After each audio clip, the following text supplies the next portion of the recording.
about Bitcoin then in 2021 and taking a more serious approach, I started to ask myself different questions. I believe in social democracy. I believe that the state has a role to play to provide a social safety net. I believe that the state has a role to play in some redistribution of wealth to provide for opportunities, regardless of the circumstances you are born into.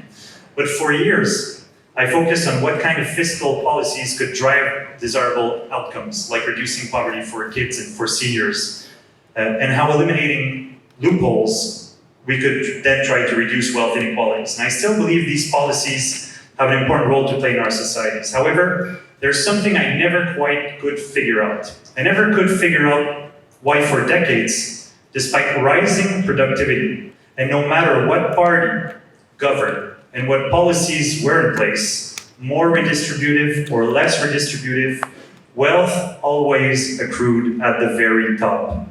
Because to understand Bitcoin, you have to understand money. This has been the most valuable thing to me. I started asking new questions, like what is money? How is it created? How is it earned? How is it transferred? Learning about Bitcoin got me to think about Richard Cantillon and the Cantillon effect. It got me to Broken Money by Lynn Alden.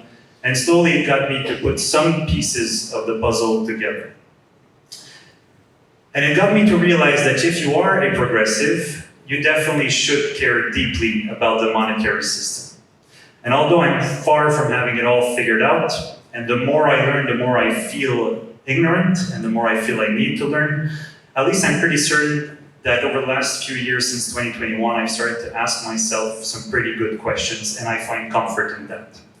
Now, to conclude on a more positive note, the very small piece that I've managed to piece conceptually for myself when it comes to these questions of what is money and what is Bitcoin in relation to money. To me, money is infinite debt backed by trust, and Bitcoin is engineered scarcity backed by energy.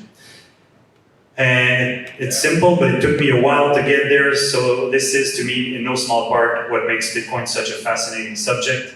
And I'm looking forward to learn more with all of you. Merci beaucoup pour votre attention, pour votre accueil.